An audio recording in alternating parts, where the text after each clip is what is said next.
పెహల్గాం ఉగ్రదాడికి భారత సైన్యం ఆపరేషన్ సింధూర్ పేరిట పాకిస్తాన్ మీద ప్రతీకారం తెచ్చుకుంది. పాకిస్తాన్ ఇప్పుడు ఆపరేషన్ సింధూర్కి ప్రతీకారంగా భారత్లోని కొన్ని ప్రాంతాలను టార్గెట్గా చేసుకొని దాడులకు తెగబడుతూ ఉంది. అయితే ఆ దాడులను భారత సైన్యం, భారత త్రివిధ దళాలు అత్యంత చాకచక్యంగా తిప్పికొడుతూ ఉన్నాయి. పాక్ ఎత్తులను భారత సైన్యం చిత్తు చేస్తూ ఉంది. దానికి ప్రధాన కారణం ఏంటంటే భారత రక్షణ వ్యవస్థలో ఉన్నటువంటి అమ్ముల పొదలోని ఒక ప్రత్యేకమైనటువంటి అస్త్రంగా దాన్ని చెప్పుకోవచ్చు. సుదర్శన చక్రంగా దానికి పేరుంది. భారత రక్షణ వ్యవస్థను అది పహారాగాస్తూ ఉంది.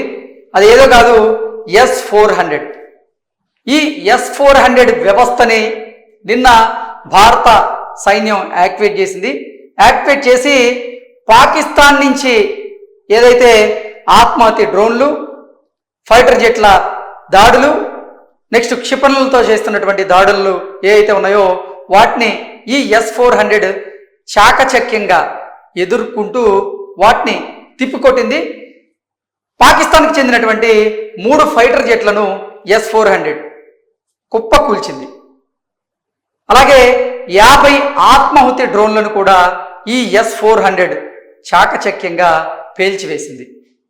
పాకిస్తాన్ ప్రయోగించినటువంటి క్షిపణులను కూడా S-400 పేల్చివేయడం గమనార్హం. అసలు ఏంటి S-400, దీని ప్రత్యేకతలు ఏంటి అనేది ఒకసారి మనం పూర్తి స్థాయిలో విశ్లేషణ అయితే చేసుకుందాం. S-400 ముందు పాక్ అస్త్రాలు తుస్. ఆపరేషన్ సింధూర్కి ప్రతీకారంగా పాకిస్తాన్ భారత్ మీద వైమానిక క్షిపణి దాడులకి దిగుతున్నటువంటి నేపథ్యంలో మన దగ్గర ఉన్నటువంటి అత్యంత శక్తివైనటువంటి ఆయుధ వ్యవస్థ S-400 అది యాక్టివేట్ అవ్వడం జరిగింది. శత్రువుల యుద్ధ విమానాలను, క్షిపణులను, డ్రోన్లను మార్గ మధ్యలోనే పేల్చివేయడంలో దీనికి తిరుగులేదు.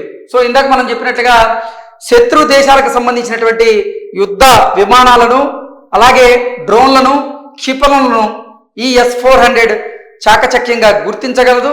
గుర్తించి వాటి మీద ఎదురు దాడి చేసి వాటిని నేలమట్టం చేయగల సత్తా ఈ S-400కి ఉంది.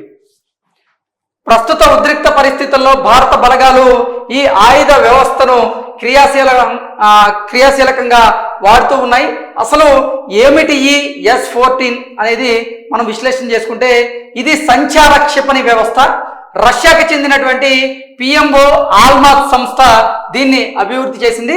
గతంలో ఉన్నటువంటి S-300ని అప్గ్రేడ్ చేస్తూ ఇప్పుడు భారత సైన్యం ఈ S-400 వ్యవస్థని ఎక్కువగా ఉపయోగిస్తూ ఉంది. అంటే S-300ని ఆధునీకరించి S-400ని తయారు చేశారు. రష్యాకి చెందినటువంటి NPO ఆల్మాస్ అనేటువంటి సంస్థ ఈ S-400ని తయారు చేయడం జరిగింది, అభివృద్ధి చేయడం జరిగింది. ప్రస్తుతం మరింత మెరుగైనటువంటి S-500 గగనతల రక్షణ వ్యవస్థను కూడా మన భారత సైన్యం అయితే అభివృద్ధి చేస్తున్నారు. ప్రత్యర్థి అంటే శత్రుదేశం పంపించేటువంటి ఈ జామింగ్ విధానం ఏదైతే ఉందో దాన్ని తట్టుకొని ఈ S-400 నిలబడగలదు. ప్రత్యర్థి జామింగ్ విధానాలను S-400 తట్టుకోగలదు.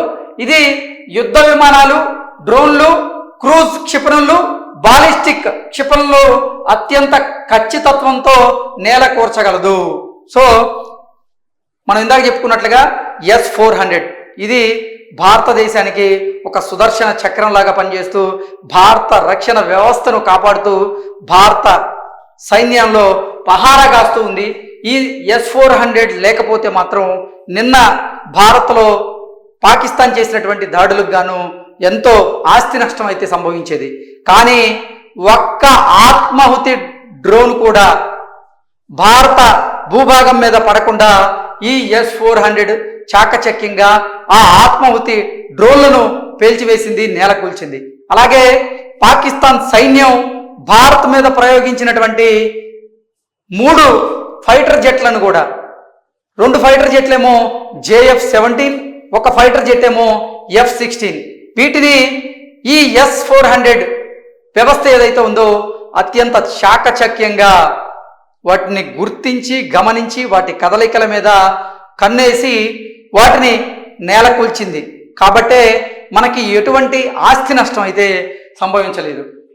సో మన శత్రు దేశాల నుంచి వచ్చేటువంటి యుద్ధ విమానాలను, డ్రోన్లను, క్రూజ్ క్షిపణులను, బాలిస్టిక్ క్షిపణులను అత్యంత ఖచ్చితత్వంతో నేల కూర్చగల సామర్థ్యం, సత్తా ఈ S-400కి అయితే ఉంది.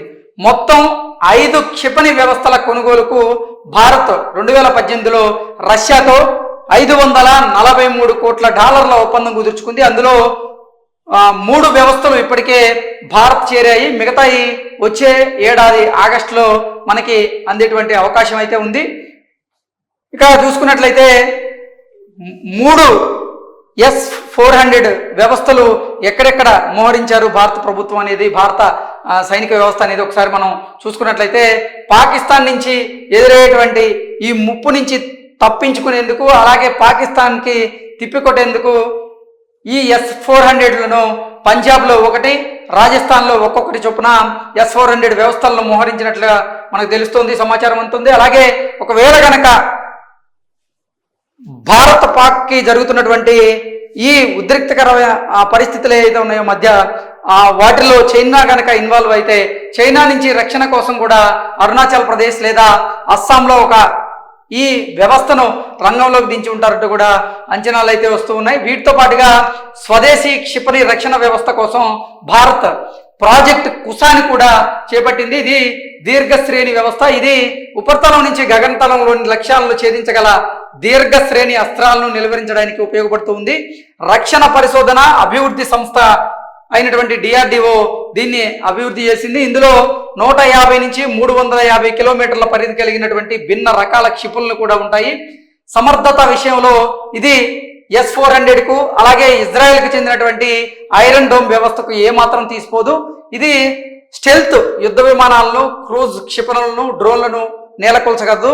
ఈ స్వదేశీ వ్యవస్థలను అయితే ఇంకా భారత సైన్యం యాక్టివేట్ చేయలేదు. ఇప్పటికైతే S-400 అనేటువంటి ఈ వ్యవస్థను మాత్రమే యాక్టివేట్ చేసింది. ఆ S-400 నిన్న రాత్రి అంతా కూడా పహారా కాస్తూ పాకిస్తాన్ నుంచి మన భూభాగంలోకి చొచ్చుకొని వచ్చే ప్రయత్నం చేసినటువంటి 50కి పైగా ఆత్మాహుతి డ్రోన్లను నేలకూల్చింది. అలాగే 3 ఫైటర్ జెట్లను నేలకూల్చడం జరిగింది. వాటితో పాటుగా కొన్ని క్షిపణులను కూడా నేలకూల్చడం జరిగింది. ఇక ఈ S-400 బలాబలాలు కనుక మనం చూసుకున్నట్లయితే దాని పరిధి వచ్చేసి 400 కిలోమీటర్లు, చేరగల ఎత్తు వచ్చేసి 30 కిలోమీటర్లు. అంటే ఈ S-400 30 కిలోమీటర్ల ఎత్తు వరకు అది చేరుకోగలదు. చేరుకొని ప్రత్యర్థి దేశాల నుంచి వస్తున్నటువంటి ఆ క్షిపణులను కానీ, అలాగే ఆ ఫైటర్ జెట్లను కానీ, డ్రోన్లను కానీ పేల్చివేసేటువంటి సత్తా అయితే S-400కి ఉంది. అలాగే పరిధి చూసుకున్నట్లయితే అది 400 కిలోమీటర్ల పరిధి వరకు చాకచక్యంగా పనిచేయగలదు. ఏకకాలంలో కన్నేసి ఉంచగల లక్ష్యాలు వచ్చేసి 300. ఏకకాలంలో 50 డ్రోన్లు వచ్చినా కానీ వాటన్నింటినీ వాటి మీద కన్నేసి వాటి కదలికలను గమనించి వాటిని పేల్చివేయగల సత్తా అయితే S-400కి ఉంది. ఒకేసారి ధ్వంసం చేయగల లక్ష్యాలు 36 లక్ష్యాలు S-400 ముందున్న ఒకేసారి వాటిని ధ్వంసం చేయగల సత్తా అయితే S-400కి ఉంది. S-400లో 4 భిన్న క్షిపణులు ఉంటాయి. ఆ 4 భిన్న క్షిపణులు ఏంటనేది మనం చూసుకున్నట్లయితే 40N6E దీని పరిధి వచ్చేసి 400 కిలోమీటర్లు. అలాగే 9M96E2 దీని పరిధి వచ్చేసి 120 కిలోమీటర్లు. ఇంకొక క్షిపణి వచ్చేసి 48N6E3 దీని పరిధి వచ్చేసి 250 కిలోమీటర్లు. ఇంకొక క్షిపణి వచ్చేసి 9M96E దీని పరిధి వచ్చేసి 40 కిలోమీటర్స్. అంటే ఈ 400లో మొత్తంగా 4 భిన్న క్షిపణులు అయితే ఉంటాయి. ఒకటేమో 40 కిలోమీటర్ల వరకు వెళ్ళగలదు, ఇంకోటేమో 250 కిలోమీటర్ల వరకు అది పనిచేయగలదు. ఇంకొక క్షిపణి వచ్చేసి దాని పరిధి 120 కిలోమీటర్ల వరకు వెళ్ళగలదు. ఇది మెయిన్గా 40N6E అనేటువంటి క్షిపణి ఏదైతే ఉందో దాని కెపాసిటీ చూసుకున్నట్లయితే 400 కిలోమీటర్ల పరిధి వరకు అది దూసుకు వెళ్ళి పనిచేయగలదు. S-400లో 96LE వంటి అధునాతన రాడార్లు అయితే ఉన్నాయి. వీటి సాయంతో ఆకాశంలో 360 డిగ్రీల్లోనూ మనం నిఘా పెట్టవచ్చు. స్టెల్త్ సామర్థ్యంతో ఈ రాడార్ను అంటే ఏమార్చడం అసాధ్యం అని కూడా చెప్తూ ఉన్నారు. ఇది 400 అంటే S-400కి ఉన్నటువంటి ప్రత్యేకత. అంటే ఈ S-400లో 96L6E అనేటువంటి అధునాతన రాడార్లు అయితే ఉంటాయి. వీటి సాయంతో ఆకాశంలో ఉన్నటువంటి 360 డిగ్రీల్లోనూ నిఘా పెట్టవచ్చు. అలాగే స్టెల్త్ సామర్థ్యంతో ఈ రాడార్ను ఏమార్చడం అసాధ్యం అంటూ కూడా మన అమ్ముల పదలో ఉన్నటువంటి అసలు సిసలైనటువంటి అస్త్రంగా చెప్పుకునేటువంటి ఈ S-400 సంబంధించినటువంటి ప్రత్యేకతలు ఇవి. సో ఈ S-400 ఉండడం వల్లే నిజంగా నిన్న రాత్రి పాకిస్తాన్కి కాలరాత్రిగా చేసాం, మనం ప్రశాంతంగా ఉండగలిగాం. అదే ఈ S-400గా వ్యవస్థ కనుక మన దగ్గర లేకపోయినట్టయితే మాత్రం నిన్న పాకిస్తాన్ ప్రయోగించినటువంటి డ్రోన్లు ఏవైతే ఉన్నాయో అవి కొంతమేరకు మన భారతదేశంలో కొంత ఆస్తి నష్టం కలిగించేయము. కానీ భారత సైన్యం, భారత త్రివిధ దళాలు వీటిని అత్యంత చాకచక్యంగా అయితే తిప్పికొట్టగలిగాయి. Thank you so much.